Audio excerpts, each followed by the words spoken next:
दुनिया में आज देखिए, गरीब कामगारों पर कैसे दोहरी मार कर रहा है कोरोना वायरस। भारत में लॉकडाउन की वजह से रिकॉर्ड स्तर पर बेरोजगारी दर, अंतर्राष्ट्रीय श्रमिक संगठन की चेतावनी, नौकरियों में कटौती रही बरकरार तो मजदूरों पर और बढ़ेगा गरीबी का बोझ। बीबीसी दुनिया में आपका स्वागत है, मैं हूं उदित मेहरा। भारत में लॉकडाउन की वजह से बढ़ती बेरोजगारी पर होगी कवर स्टोरी में चर्चा, लेकिन पहले हेडलाइंस। प्रधानमंत्री से वीडियो कॉन्फ्रेंसिंग के दौरान कई मुख्यमंत्रियों की सलाह, 3 महीने के बाद भी जारी रहे लॉकडाउन। पीएम बोले, सोच समझकर बनानी होगी रणनीति। सरकार के मुख्य आर्थिक सलाहकार ने बीबीसी से कहा, जल्दी आ सकता है आर्थिक पैकेज। संक्रमण से उबरने के बाद काम पर लौटे ब्रिटिश पीएम ने कहा, चाहता हूं जल्दी पटरी पर लौटे अर्थव्यवस्था, लेकिन लॉकडाउन हटाकर खतरे में नहीं डालेंगे लोगों की जान। फ्रांस में बेरोजगारों की संख्या में रिकॉर्ड उछाल। अमेरिकी राष्ट्रपति डोनाल्ड ट्रंप ने खुद को बताया अब तक का सबसे मेहनती राष्ट्रपति। कहा, कोरोना वायरस को कभी कम करके नहीं आंका। मीडिया को बताया अदृश्य दुश्मन। संक्रमण से अमेरिका में हुई है सबसे ज्यादा मौत। इनमें से कुछ अहम खबरों की चर्चा होगी आज बीबीसी दुनिया में।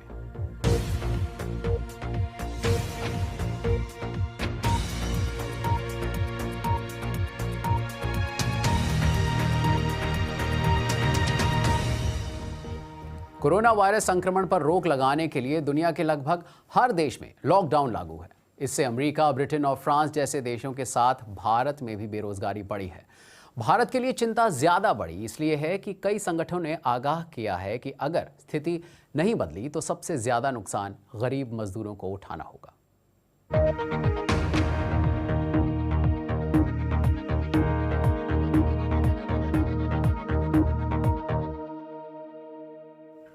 कवर स्टोरी के पहले भारत में कोरोना संक्रमण की ताज़ा स्थिति पर एक नज़र। भारत में संक्रमण के कुल मामले 28,000 के पार हो गए हैं और मरने वालों की संख्या 886 हो गई है। प्रधानमंत्री नरेंद्र मोदी ने आज वीडियो कॉन्फ्रेंसिंग के जरिए मुख्यमंत्रियों से बात की। उन्होंने कहा कि 3 मई के बाद भी सोच समझकर रणनीति बनानी होगी। लॉकडाउन ने भारतीय अर्थव्यवस्था को खासी चोट पहुंचाई है। काम धंधे बंद होने से बेरोजगारी भी बढ़ी है। आर्थिक रिसर्च थिंक टैंक CMI के मुताबिक अप्रैल के तीसरे हफ्ते में देश में बेरोजगारी की दर 26% पहुंच चुकी है। वहीं अंतर्राष्ट्रीय श्रमिक संगठन ने चेतावनी दी है कि अगर नौकरियां जाती रहीं तो भारत के इनफॉर्मल सेक्टर के मजदूर पहले से ज्यादा गरीब हो सकते हैं। बीबीसी संवाददाता नितिन श्रीवास्तव की रिपोर्ट। भूखे प्यासे और बिना यातायात के घर पहुंचना जिंदगी का सबसे कठिन दौर रहा होगा शायद। भारत के भीतर प्रवासी कामगारों की तादाद 4 करोड़ से ज्यादा है और अधिकांश दिहाड़ी पर या छोटे समय के कॉन्ट्रैक्ट वाली नौकरियां करते हैं। आमदनी ठप हो जाने ने इनकी कमर तोड़ रखी है। 4-5 दिन हो गए बैठे हुए सर, खाने के लिए कुछ है नहीं है हमारे पास। हाँ। अब क्या करें भैया, भूखे मरते जा रहे हैं गाँव। अभी सुबह से भूखे। कहाँ के रहने वाले हो? भरतपुर जिला के। अनुमान है कि कोरोना वायरस के चलते घोषित हुए लॉकडाउन के बाद से करीब 10 करोड़ लोग रोजगार ठप होने से घरों में खाली बैठे हैं। यही हाल उन लोगों का है जो दसियों हजार लघु, छोटे और मध्यम उद्योग चलाते हैं। प्रोडक्शन बंद होने ने इन व्यापारों के भविष्य को खतरे में डाल दिया है। लॉकडाउन के बाद से फैक्ट्री की जरा भी आमदनी नहीं हुई है, जबकि बिजली, किराया और टैक्स वगैरह जैसे खर्च भी जारी हैं। हम वर्कर्स को अप्रैल महीने की पूरी सैलरी कैसे दे सकेंगे? इंडियन इकोनॉमी और उससे जुड़ा हुआ रोजगार का मसला जहां अपने को दोबारा से एक कमबैक करने की कोशिश में था, उसी दौरान एक नेशनल लॉकडाउन की घोषणा हो गई। लोगों में एंग्जाइटी बढ़ी है, एप्रीहेंशन बढ़ा है और ज़्यादा से ज़्यादा लोग ये चाहते हैं कि ये पीरियड जल्दी खत्म हो। लेकिन जो सबसे बड़ा डर है वो यही है कि कहीं ये खत्म होने का दौर बहुत लंबा न खिंच जाए। एक तरफ जहां कोरोना वायरस के दस्तक देने के बाद से घोषित लॉकडाउन के पहले महीने में ही बेरोजगारी दर 3 गुना दिख रही है, वहीं प्रधानमंत्री नरेंद्र मोदी ने उद्योगों और कॉर्पोरेट सेक्टर से अपने कर्मियों की नौकरियां बचाए रखने को भी कहा है। कुछ जानकारों को लगता है कि यह कठिन परिस्थितियों की शुरुआत भी हो सकती है। When the lockdown is phased out, the issue will become of getting back to normalcy. Lockdown खत्म होने पर मसला फिर से सामान्य हालात में लौटने का होगा। जब अर्थव्यवस्था का 60% हिस्सा बंद पड़ा है तो बतौर अर्थशास्त्री ये मेरी समझ से परे है कि बेरोजगारी 15 या 20% बढ़ने की बात कैसे कही जा रही है। जब 60% अर्थव्यवस्था बंद है तो रोजगार है कहाँ? मुख्य चुनौती इसे पटरी पर वापस लाने की होगी। भारत के रोजगार लोगों में से करीब 1/3 या तो छोटे लघु उद्योगों से जुड़े हैं या दिहाड़ी पर काम करते हैं। अब क्योंकि उन सभी की आजीविका देश की अर्थव्यवस्था से जुड़ी रहती है, इसलिए कोरोना वायरस लॉकडाउन की चोट भी गहरी लगी है। हालांकि सरकार ने मुफ्त अनाज, कुकिंग गैस और मजदूरों के खातों में पैसे से मदद करने की बात दोहराई है, लेकिन मौजूदा हालातों में इससे शायद ही फर्क पड़ेगा। लॉकडाउन के बाद फंस गए हैं और अपने घर लौटना चाहते हैं। बीबीसी संवाददाता मयूरेश कोन्नूर ने ऐसे ही कुछ लोगों से बात की। कोरोना की वजह से आए लॉकडाउन का 1 महीना बीत चुका है। 3 मई तक अगला लॉकडाउन है। उसके आगे क्या होगा किसी को पता नहीं। कोरोना का संकट कितनी दिन रहेगा किसी को पता नहीं। और इसी बीच अपने घर में बैठे हुए जो मजदूर हैं उनका संयम जो है वो अब टूटता दिखाई दे रहा है। हम आज मुंबई से उत्तर भारत की ओर नासिक से जो रास्ता जाता है उस रास्ते पे थोड़े समय के लिए चल के आए और वहाँ पे आप जैसे चलिए आपको थोड़े दिन अंतराल के बाद कुछ ग्रुप्स दिखाई देंगे, कुछ जो इकट्ठा हैं अपने गांव के हैं, किसी एक ज़िले के हैं और वो चल पड़े हैं उत्तर भारत की ओर। यहाँ से कानपुर चलते जाना ऐसे जाना संभव है आपको लगता है? अभी क्या करेंगे, इधर कैसे बैठ के गुजारा होगा। और ये लॉकडाउन तो आप भी समझ रहे हैं कि अभी 1 महीना हो गया और ये 3 तारीख को खुलने वाला नहीं। और हम लोग को एक तो मजदूर आदमी, उसमें भी 8 बाई 8 के रूम में 6 लोग रहते हैं भाड़े से। 3 मई तक रुके बराबर है तो कैसे रुके? अभी तो पहले ही बता रहे हैं 4 हफ्ते और 5 हफ्ते बढ़ सकता है लॉकडाउन। अभी केसेस भी ज़्यादा बोल रहे हैं, बढ़ रहा है। अभी लॉकडाउन खोल देंगे तो बहुत भारी हो जाएगा, बहुत भारी पड़ेगा। लोग सिर्फ चलते नहीं जा रहे हैं। हम थोड़ा और जाते हैं तो देखते हैं कि एक साइकिल लेके एक ग्रुप जो है वो जा रहा है। साइकिल से कहाँ पे जा रहे हो? लेकिन यूपी से जाएंगे। कहाँ पे यूपी में? इलाहाबाद। साइकिल से इलाहाबाद? इलाहाबाद। क्यों ऐसा क्यों कर रहे हो? अरे सर क्या करेगा, खाने का नहीं है, क्या करूँ बताओ, भूखा मर गया हूँ। आप कहाँ जा रहे हो? सर मैं भी यूपी जा रहा हूँ। साइकिल पे? जैसे साइकिल से करे क्या कर सर, खाने के लिए कुछ है नहीं। जब तक पैसा था तब तक खाते थे, जब पैसा खत्म हो गया तो हम लोग जो भी बचा हम तो रास्ते में खाते निकल जाएंगे साइकिल से। साइकिल पे कितना देर समय लगेगा? सर चलेगा 10-15 दिन चलेगा। यहाँ लॉकडाउन से बढ़िया तो चलते रहेंगे हम लोग। ये स्थिति अब कब कितनी दिन तक बने रहेगी इसका किसी को भी अंदाजा नहीं है। मयूरेश कोन्नूर, बीबीसी। भारत सरकार ने उद्योगों के लिए एक आर्थिक पैकेज तैयार किया है। सरकार के मुख्य आर्थिक सलाहकार प्रोफेसर कृष्णमूर्ति सुब्रमण्यन ने बीबीसी संवाददाता जुगल पुरोहित से खास बातचीत के दौरान ये जानकारी दी। कई लोगों ने ये कहा है कि काफी समय भी निकल गया है, अब तक कोई पैकेज आ जाना चाहिए था या एटलीस्ट अब तक एक ब्लूप्रिंट बाहर आ जानी चाहिए थी। यदि आप लॉकडाउन के समय पे आप पैकेज कुछ भी करो लेकिन इकोनॉमी लॉकडाउन में है, एक्टिविटीज नहीं हो सकती हैं। एसएमईज के लिए सबसे अहम है उनका जो लिक्विडिटी का सिचुएशन। और लिक्विडिटी का सिचुएशन क्योंकि जब लिक्विडिटी नहीं होती है उसके चलते जो है कंपनियों को, छोटी कंपनियों को, जो स्मॉल एंड मीडियम एंटरप्राइजेस हैं, उस पर असर पड़ता है। तो इसीलिए सरकार ये उनकी लिक्विडिटी पे काफी उसका अध्ययन किया है, उसका स्टडी किया है और पैकेज में उसके लिए एक्चुअली कदम भी सोचे जा रहे हैं। और आप जब पैकेज आएगी तब उस पे देखेंगे। आप कब आएगा ये पैकेज? हम उसको कब इसका शीघ्र ही एक्सपेक्ट करें? क्या हम 3rd मई के बाद एक्सपेक्ट करें उसको या फिर 3rd मई से पहले एक्सपेक्ट कर सकते हैं? शीघ्र ही आएगा। 3 मई के बाद की जो दुनिया है उसमें प्रोफेसर सुब्रमण्यन की एडवाइस क्या है? हमें ग्रेडेड फैशन में धीरे धीरे करके काफी ध्यान से हमें लॉकडाउन निकालना पड़ेगा। जैसे हॉटस्पॉट्स हैं, हॉटस्पॉट्स पे एक्चुअली हमें लॉकडाउन थोड़ा ज्यादा रखना पड़ेगा। जिन सेक्टर्स में इंटरपर्सनल इंटरैक्शंस जो ज्यादा होते हैं तो उन सेक्टर्स में सोशल डिस्टेंसिंग थोड़ा दिक्कत होगा, तो उसको हमें एक्चुअली शायद थोड़ा पेकिंग ऑर्डर में उसे नीचे रखना पड़ेगा। और इसके अलावा जो सेक्टर्स जिनका कंट्रीब्यूशन इकोनॉमी को ऑन अ परसेंटेज बेसिस ज्यादा है, ये 3 पैरामीटर उसको ध्यान में रख के हमें एक्चुअली जो रणनीति है वो बनानी पड़ेगी। तो मिलते हैं एक ब्रेक के बाद।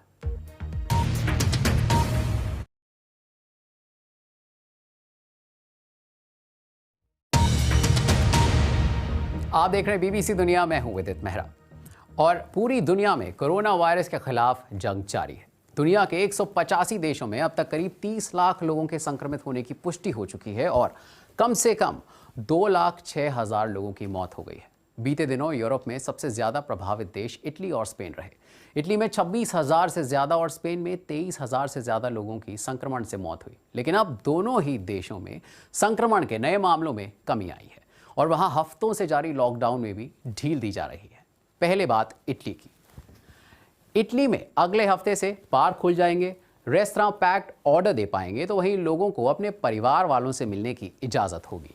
माल बनाने और भवन निर्माण कार्य जैसे कारोबारों को फिर से काम शुरू करने की इजाजत मिल सकती है। लॉकडाउन के नियमों में ढील को लेकर इटली के प्रधानमंत्री जुजेपे कॉन्टे ने क्या कहा, सुनिए। हमारा इरादा है कि 18 मई से खुदरा व्यापार, म्यूजियम और लाइब्रेरी को फिर से खोला जाए। 1 जून से हम cafe, restaurant, salon, hair dresser, massage centre और ब्यूटी केयर को खोलना चाहते हैं। अब बात स्पेन की। यूरोप में लॉकडाउन के सबसे सख्त नियम यहीं लागू थे। 6 हफ्ते बाद वहां पहली बार बच्चों को घर से बाहर निकलने की इजाजत मिली है। शर्त इतनी है कि उनके साथ कोई वयस्क होना चाहिए। उधर ब्रिटेन के प्रधानमंत्री बोरिस जॉनसन कोरोना वायरस संक्रमण से उबरकर काम पर लौट आए हैं। उन्हें 1 हफ्ता अस्पताल में बिताना पड़ा था। कामकाज संभालने के बाद ब्रिटेन के पीएम ने कुछ ये कहा। मैं जानता हूं ये मुश्किल है और मैं भी अर्थव्यवस्था को जल्दी से जल्दी पटरी पर लाना चाहता हूं, लेकिन मैं ब्रितानी लोगों की कोशिशों और बलिदान को एक झटके में बर्बाद नहीं कर सकता। मैं वायरस के दूसरी बार फैलने का जोखिम नहीं ले सकता जिसमें बड़ी जनहानि हो और NHS पर दबाव बढ़े। तो वहीं अमेरिका में संक्रमित लोगों की संख्या 9.5 लाख के पार चली गई है और मरने वालों का आंकड़ा 50,000 के करीब पहुंच रहा है। उधर संयुक्त राष्ट्र बांग्लादेश में शरण लिए रोहिंग्या मुसलमानों के लिए चिंतित है। संयुक्त राष्ट्र ने उनकी जान बचाने के लिए अपील की है। बांग्लादेश में मौजूद दिक्कतों की वजह से ये रोहिंग्या मुसलमान मलेशिया में पनाह लेना चाहते थे। इसके लिए कईयों ने उधार लेकर तस्करों को पैसे दिए थे, लेकिन कोरोना वायरस के डर से मलेशिया ने उन्हें पनाह देने से इनकार कर दिया। अब ये लोग भाग्य के भरोसे हैं। देखिए बीबीसी संवाददाता रजनी वैद्यनाथन की रिपोर्ट, जिसकी कुछ तस्वीरें आपको विचलित कर सकती हैं।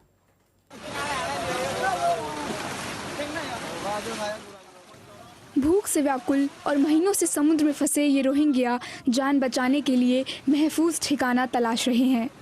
छोटे छोटे बच्चों के साथ किनारे पर पहुंचे इन रोहिंग्या शरणार्थियों की नाव को मलेशिया ने इस डर से लौटा दिया कि इनसे देश में कोरोना वायरस फैल सकता है। ऐसे सैकड़ों रोहिंग्या मुसलमानों को बांग्लादेश के तटरक्षकों ने बचाया। उन्होंने बताया कि कैसे दर्जनों लोगों ने रास्ते में ही दम तोड़ दिया। जिंदा रहने के लिए उन्हें समुद्र का खारा पानी पीना पड़ा। चश्मदीदों के मुताबिक रास्ते में मरने वालों के शव को समुद्र में ही फेंक दिया गया। मोहम्मद ने इस खतरनाक सफर के लिए उधार लेकर तस्करों को पैसे दिए थे।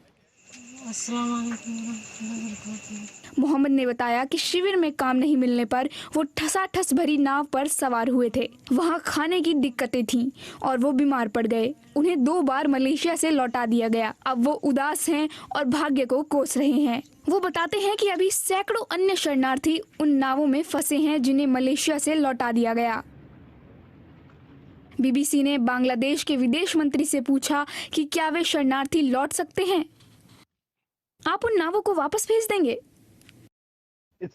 ये मुश्किल सवाल है क्योंकि हम लोगों को मरते नहीं देखना चाहते, लेकिन ये अकेले बांग्लादेश की जिम्मेदारी नहीं है कि वो धरती के ऐसे सभी लोगों की देखभाल करे जो बिना मुल्क के हैं। आप अमेरिका, ब्रिटेन और यूरोपीय संघ के नेताओं से भी तो सवाल करिए।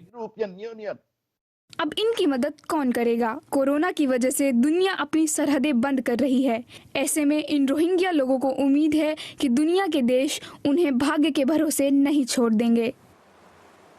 तो रोहिंग्या शरणार्थियों पर भी पड़ रही है कोरोना वायरस की दोहरी मार। और बीबीसी दुनिया में वक्त है एक ब्रेक का। ब्रेक के बाद आपको दिखाएंगे 5 साल पहले नेपाल में आए भूकंप का आंखों देखा हाल, बीबीसी संवाददाता की जुबानी। तो मिलते हैं एक ब्रेक के बाद बीबीसी दुनिया में।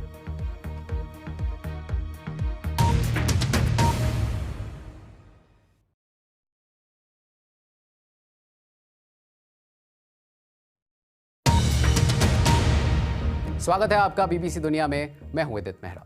5 साल पहले यानी 25 अप्रैल 2015 को नेपाल में भीषण भूकंप आया था। इसके असर से 8000 से ज्यादा लोगों की मौत हो गई थी और हजारों बेघर हो गए थे।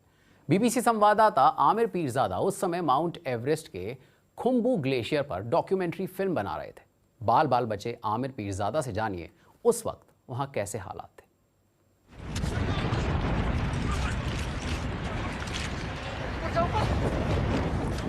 हमें ये अंदाजा ही नहीं था कि ये भूकंप है। हमें लगा यह एक एवलांच की वजह से खुम्बू ग्लेशियर हिल रहा है।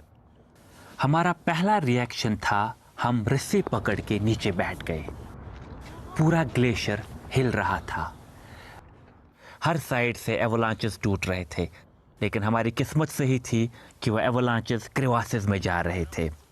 जिस ग्लेशियर पे हम चल रहे थे वो ग्लेशियर टूट रहा था। बहुत सारे नए क्रेवासेस खुल गए थे। मेरे सामने एक 90 डिग्री का रिज था। जो ही हम उस रिज के निचले हिस्से में पहुंचे तो मेरे दाएं साइड से एक बड़ा एवलांच हमारी तरफ आ रहा था। यह सफ़ेद धूल का एक विशाल पर्वत जैसा था। तब मुझे लगा कि ये एवलांच हम सबको उड़ा ले जाएगा और शायद ये हमारी ज़िंदगी के आखिरी पल होने वाले हैं। उस एवलांच के हम सब में से गुजर जाने के बाद जब मैंने आंखें खोली और मैंने आसपास देखा, सारे लोग एक सफ़ेद बर्फ की चादर के अंदर ढके हुए थे। सारे लोग उछल रहे थे, खुश थे। कुछ के आंखों में से आंसू भी निकल रहे थे। उसके बाद टीम लीडर रणवीर सिंह जम्वाल ने हमसे कहा कि 25 अप्रैल हम सब की ज़िंदगियों का एक दूसरा जन्मदिन होगा और अभी भी सारे लोग इस बात पे यकीन रखते हैं। और चलते चलते दिल को खुश कर देने वाली तस्वीरें वेनिस से, जहां लॉकडाउन की वजह से पर्यटकों का आना बंद है। ऐसे में वहां नहर के पानी में दूसरे पर्यटक देखने को मिल रहे हैं।